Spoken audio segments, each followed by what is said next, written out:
Hello everyone. Today let us learn short phrases in Dinka language. First, atotin.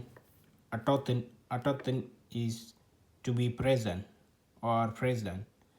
Aliutin, this one, aliutin. Aliutin means to be absent. To be absent. Let us take for the example. For example, number one, wa atobai. Wa atobai, my father is at home.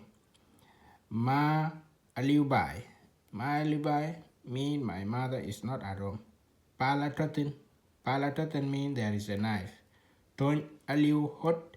Ton aliu hot mean pot is not in the house. Dak aliubai. Dak aliubai mean boys are not at home. Nyir atobai. Nyir atobai mean girls are at home.